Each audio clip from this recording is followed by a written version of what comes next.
I want to get to the real estate statistics right off the top. You know, Greater Tampa Association of Realtors releases their statistics every month, and the July 2016 statistics came out. And I want to go over them real quickly. 3,038 home sales in July, which is slightly less than last year's 3,098. An average sale price right at $250,190. First time in a while we've seen the average sale price month over month. So from June it dropped from 251 in June to 250 in July.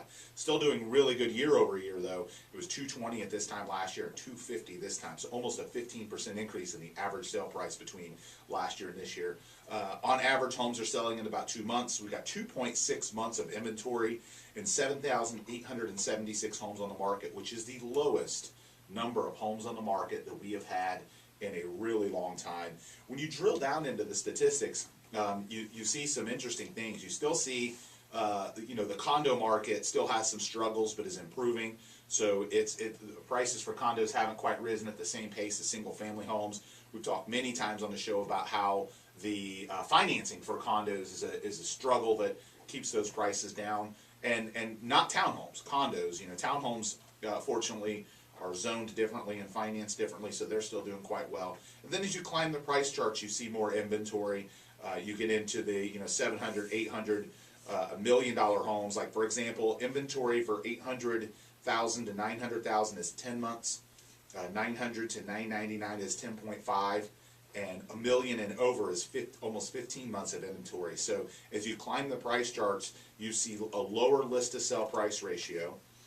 You see more homes on the market, and you see more months of supply. There are 330 homes in Tampa right now, over $1 million, and consequently, currently from January 1 through July 31. There were only 157 that were sold. So that tells you that there's a lot of homes above $1 million not selling. And, again, we're seeing, a lot of inventory for homes in the higher price ranges. And they're selling for less, significantly less than asking price compared to, those mid-level price homes at 200 and 250 and 150 that are selling basically at asking or really close to asking in bidding war type scenarios. So still a lot of great activity, but again, just like we've talked about before, there are a couple of signs to point to that have some concern. A month-over-month decrease in home sales, a year-over-year decrease in the number of sales, and then a month-over-month decrease in the average sale price. But inventory is still really, really low. And we're going to have Michael Barbino from our Sarasota office on next week, and we'll talk and we'll compare Sarasota and what they're seeing. Interestingly enough, we're kind of at the tail end of the peak season for the Tampa real estate market, though it appears so far that peak season is going to extend a little bit longer this year. I think you guys would probably say the same thing. We're seeing August and September where it usually starts to slow down a little bit. We're not seeing a slowdown. It looks like it's going to be very comparable to June and July. Right, and again, we don't have those huge swings in Florida like they do in other states. But I was going to say on the year to year, I mean, I wonder how much of that really is because of the lack of inventory that we're selling less homes. No doubt about it. I mean, I'm looking at the stats right here. I mean, under 200,000, it's all under 2 months of supply, which is very, very well. 2.6 for the whole market, right, and so. When you that's look including the huge surplus in the $1 million. Correct. So. Yeah. And again, you've got 1.5 months of inventory between 140 and 160. I mean, if there's a median priced home or below that hits the market that's in decent condition. Now, when you get down to the really low stuff, it doesn't change as much. Like 80 to 90, it's 2.4 months. But in that 100 plus price range, 100 to 200 is a really tough. Very, very tough. And that's why what people need to know that's listening is it's tough out there, and you're going to have competition if you're looking in that price range. Yeah. And you need to be able to act probably much quicker than you would have otherwise at other times. Well, it's interesting. We actually had a customer of another agent leave a bad review for us this week. And it was funny because the reason they left the bad review is because they didn't get the house that they wanted.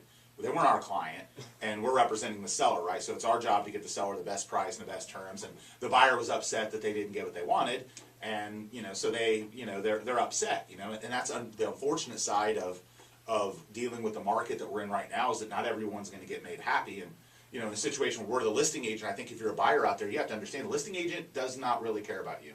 I mean, just being real, their goal is to get the seller the best price and the best terms, depending on what their agreement says. I mean, all agreements are different, but we're a fiduciary for our seller, so our goal is to get the best price and terms, and that contradicts with what the buyer wants. You know, if the buyer wants a quick answer on their offer, and the seller has a multiple offer situation, the seller isn't going to give the buyer what they want. The buyer is going to get upset and mad because they didn't get what they want, and and all that kind of stuff. But the reality is our goal is to represent the seller and the seller's instructions. So, the listing agent, when you're a buyer, the listing agent isn't your friend, buyers. I mean, the listing agent represents the seller, and their goal is to best represent their client. It's kind of like, I relate it to going into court and the plaintiff getting upset at the defendant's attorney. Well, that's kind of the point. I mean, you're competing against each other. You're not really, the goal isn't for the listing agent to make the buyer happy. The goal is to get the seller what they want, So if you're a buyer out there and you miss out on the house, or you don't get it, or your offer isn't accepted, it isn't that someone doesn't like you. It's they were doing their job for their client. They're not representing you. So I actually don't mind when we get that, because it's a testament to what we do for our home sellers. We're fighting tooth and nail to get them everything we can. But it's also a testament why a buyer should also have a buyer's agent representing them. Correct. And not go into a single agent situation where they're kind of serving both interests. Yeah, because you need to protect yourself. Yeah, I agree, and I think and sometimes, unfortunately, the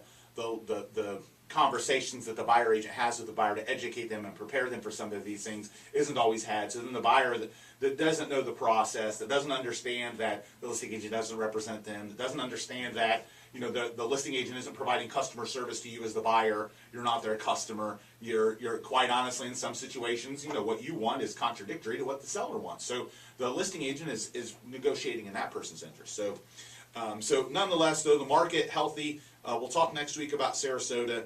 A lot of home sales in that mid-level price range, and then as you climb the price charts, it starts to soften.